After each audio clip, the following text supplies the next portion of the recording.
Hello everyone and welcome back to another episode of Moggycraft Season 2, and behind me is the game we built last time. 4 in a row, and of course I did play it with Sunday, so in case you didn't see it, go check out that episode. It was a lot of fun. And we are going back to spawn today, at least for a moment, because I plan on building some more farms in this episode, and I need to take the measurements and all the information from the iron farm, because as you'll see in a moment, if we just go all the way over here where the iron golems die and the drops get collected, you see a golem coming right now, but as you'll see, we don't have that much iron. And I am slowly running low on it. So what I'm going to do is just take to the skies for a moment and fly over and look at exactly how I built this. Because yes, I know how to build iron farms. It's just that I don't know how to build them, you know, dimensionally. Like how many blocks in what direction and all that. Because it's those tiny details that always matter. So yeah, let's start with the little platform over here first. We are going to need to go 4 in each directions and then the water in the corners. That's the easy part to remember. This is the hard part to remember. Now I know I need 3 beds and 3 workstations, a lot of carpets and a trapdoor and some slabs. But yeah, that's about all I know. I also will have to get a zombie or a vindicator or whatever and put that in the cauldron. That's not going to be the easy part. Definitely not. The easy part is enjoying the loot until you slowly run out like we did on the server. So we're back at the base that I'm still working on, of course, and I want to put an iron farm next to the fan base, right over here. This is where the golems will go to die and their items get collected. Then this hopper, no, not the hopper, the dropper elevator takes it up and puts it in these chests. Now I'll quickly demonstrate. If I just put a bone in here, it will be sent upwards and put in this chest. There you go. And the exact location of the farm is going to be over there, because I've already put down the cauldron, as you can see. And this is where I'm going to need to build that platform, which, you know, 1, 2, 3, 4 in each direction, which we now know. But before we build this farm, I think it would be fair to show you what I've been up to with this base.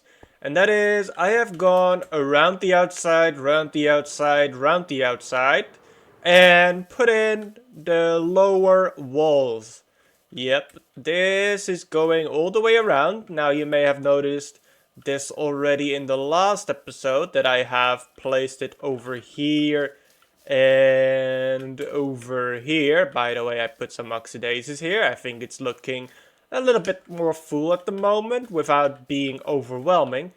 And I had also placed in a little bit of a wall next to this staircase over here. Well, of course, here and here. But I have brought it all the way around. So yeah, we now know exactly how big the basis of the base is going to be. And it is pretty big.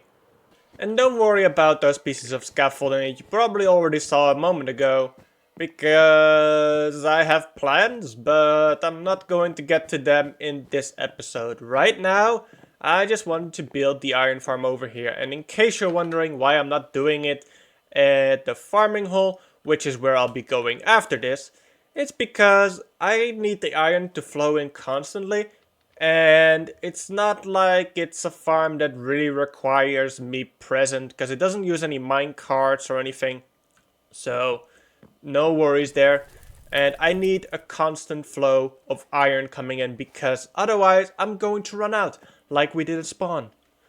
So I've built this up and, well, I could complain about it, but I won't, because what I'm going to do next is going to take up all my energy, and I'm gonna have to complain about that. And that is put the villagers in here, in there, and a baddie in there. And yeah, that's not gonna be easy.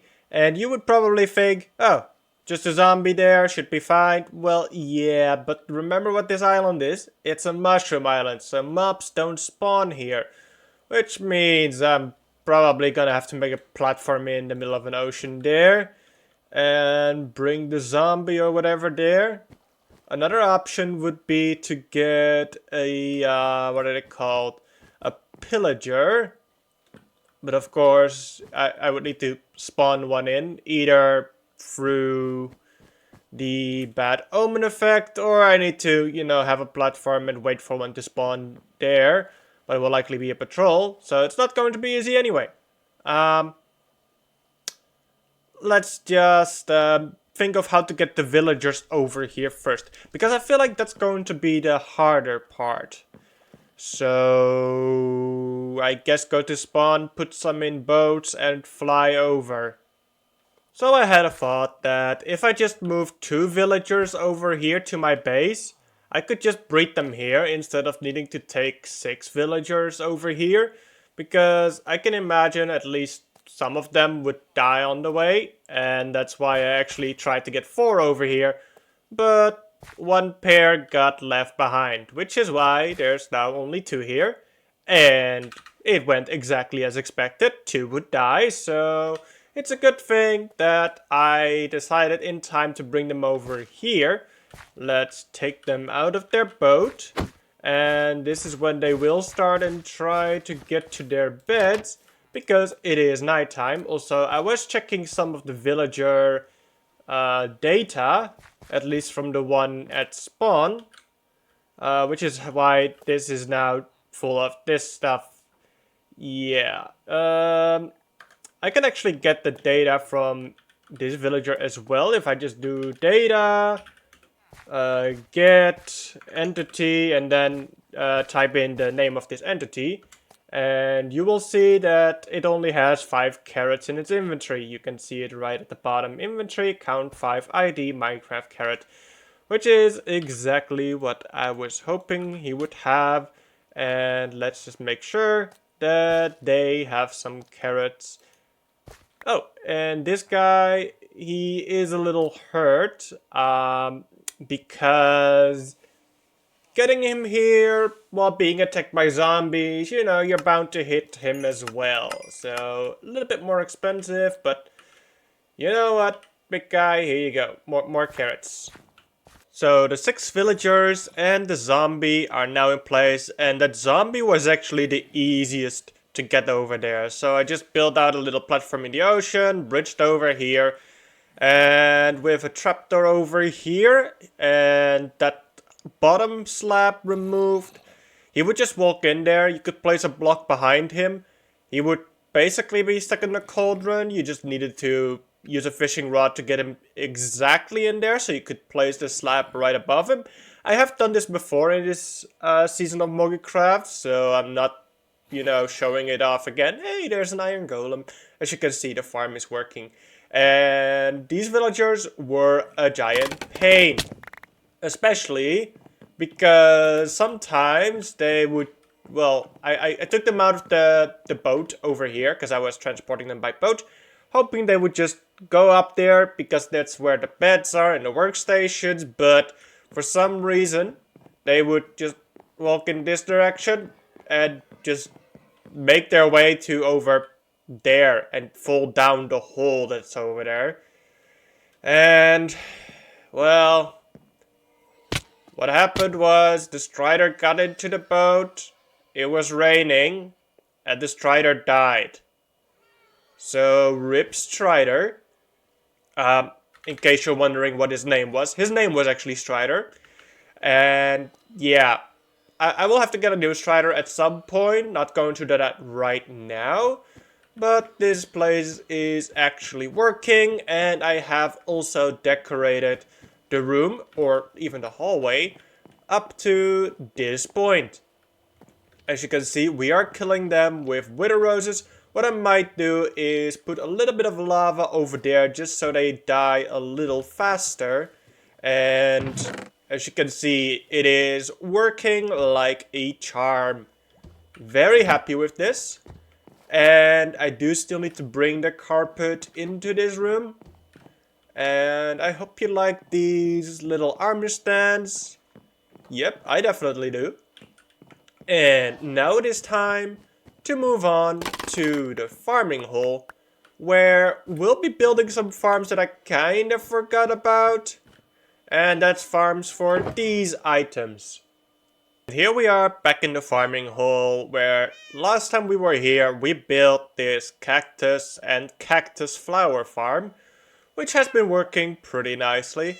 And of course, while we're here, the red wool will also be harvested, which I very much appreciate. Now, I currently don't have these farms turned on, as you can see, and it looks like I left this chunk at a bad timing because that machine broke. Very not ideal. Well, let's I guess fix this first. And then what we'll do is start over here, where I'll probably put in another composter. And that one will lead into the farm, into a dispenser, which will farm the... where is the shulker box with that stuff? Yeah, the firefly bush. We have 2 hoppers going into it, and now we actually want to break this grass block over here, so we can place down a... I don't have the rails. We want to have this going on over here. Break that. And let's put up a block over here. Then build upwards. Piston facing down. And there we go. I'll eventually replace the sticky piston with a normal piston, but for now this will do. And let's go a little bit further down below, where I'll place in 2 blocks over here. And ideally I would use a nicer block. Let's use the stone bricks. Let's see, do I have everything I need? I feel like I do. And what I'll do is have block on here, a block on here. Then redstone comparators.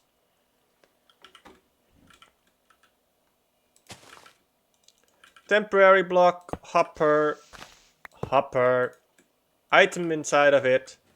And there we go. This should now be it.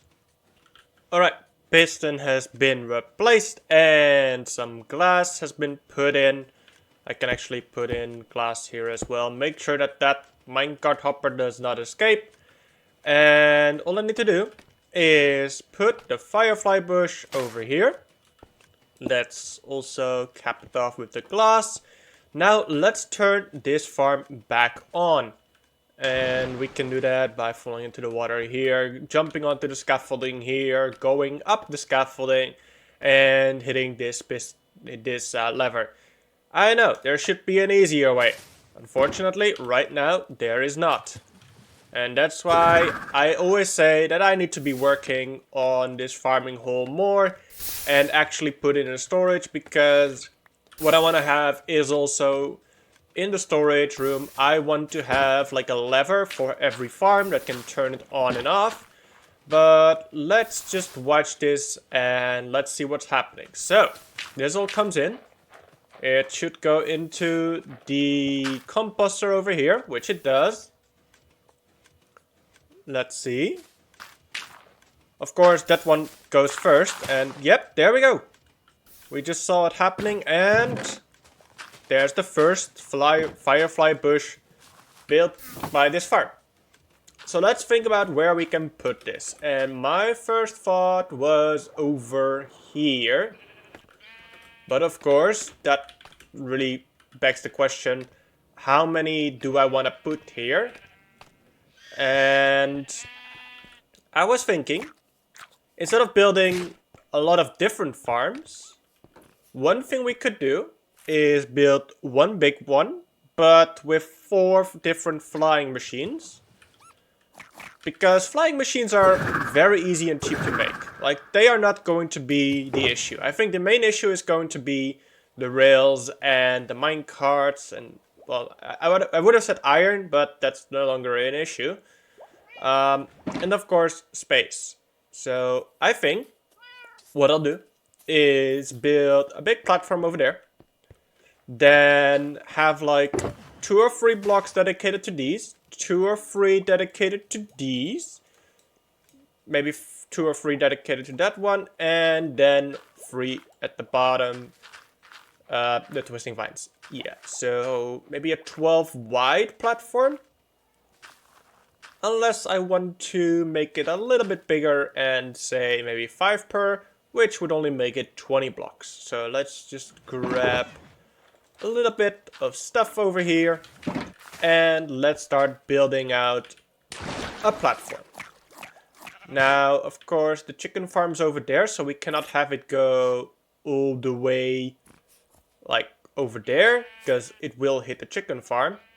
Unless we want to move the chicken farm, which of course is an option. It's not like it takes up a lot of space, so I can also put it over there. That might actually make more sense. Yeah, I guess it's time to kill some chickens. And move this farm over there. So I can place a bigger one right over here. So this is what I have so far. I have put down 2 platforms, 1 ceiling and 1 floor that the rails are going to be on. And this is just going to be for the hanging things. What I think I'll do is maybe build a second platform with 1 flying machine somewhere over there. Just so we have the things that can grow from the floor as well. And this will just be for the ones that go from the ceiling. Now over here I have started replacing the ceiling blocks with the dripstone blocks, because otherwise the dripstone won't grow. And over here we have the typical minecart unloading stations, as you can see here. Just 3 chests and of course the redstone that turns this off for a moment as soon as a hopper minecart goes onto it, unloads the items into here, and then when it's empty it just goes on its way again. And yep, at this point all I need to do is get a bunch more of this and maybe a couple more of the powered rails. Now I have quite a few regular rails as well, but I feel like I might be a little short on those too. So what I'm going to do is get a bunch more powered rails, bunch more of the regular rails, and a lot more of this. Now fortunately I know this server quite well and I know where to find these.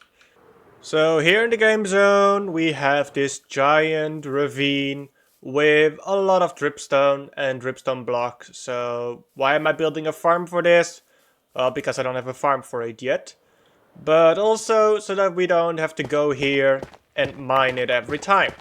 However, I don't mind going on a little bit of a mining session right now, just to get enough blocks and dripstone to fill up the farm. Okay, I have figured it out. And in case you're wondering, yes, right now all these 3 are linked up, so they all always go together. And eventually I'll make it so that they can only go individually unless all activated at the same time. Now I have also put in a hopper clock with no items, so currently it doesn't go. But if you just give it a little bit of an update, you'll notice the flying machines are going. And as soon as they reach the end, let's wait for it. There they go. Majestically flying. Beautiful. Yep, there they go. And back they go on their path. Ready to harvest more.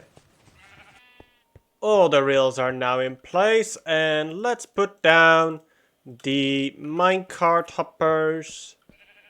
Here, here and here and... Wait. I think these two are going... Yeah, they're on the same line. Whoops. Well...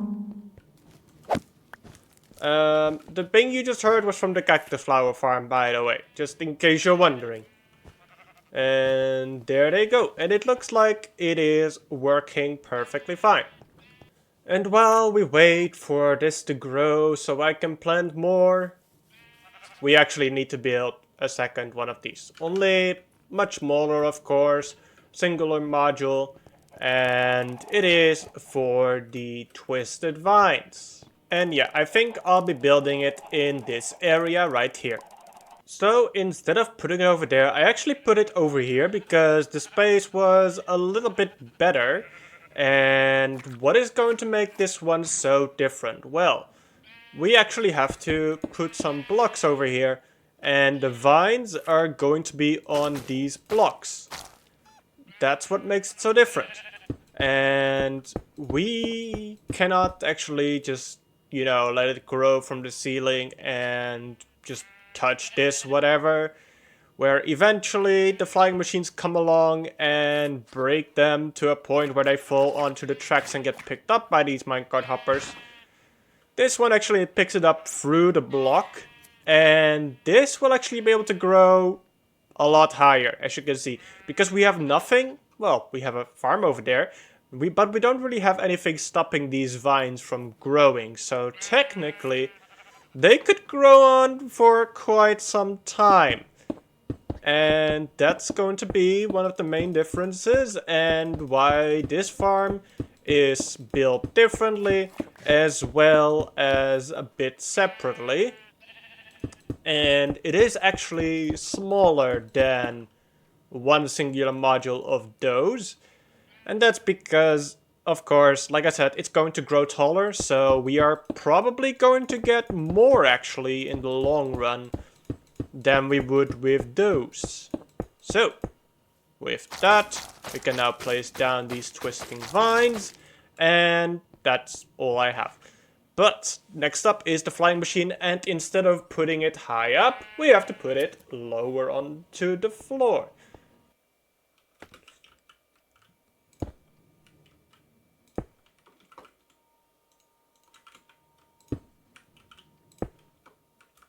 Let's see if it returns. It does. Okay, so we have the clock over here. Again, no items. Similar setup to over there, so we know where it will go.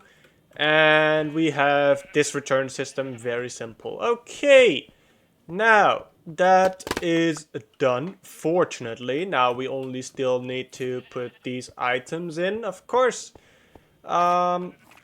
And for that, I'm going to need to AFK here for quite a while, which is not going to be too upsetting because, of course, we still need quite a lot of red wool. Let's see how much we've gotten since we were here. Okay, that's a decent amount. Alright.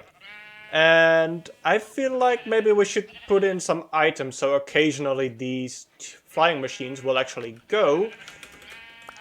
Sticky piston. And seeing as I have a lot of scaffolding on me, which I do always seem to run out of for some reason, I might just put that in there. But before we do that, let's actually see how this has been going, because it looks like it's being quite productive at the moment.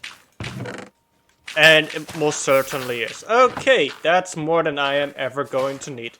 And that means that farm is a massive success. And I am aware that I am going to be missing out on quite a few drops because, of course, this doesn't have a wall, so it will probably lose quite a lot of items. For now, I am not going to worry about that. Eventually, I will encase this in either leaves or glass. Hopefully glass, because I think it looks a lot better. Of course, we do have the leaves going on there, but then again, I do use glass too. And yeah, I will fill this up off camera and end the episode here. So I hope you guys have enjoyed this one. If you did, then you know what to do, and I will see you next time. Bye bye.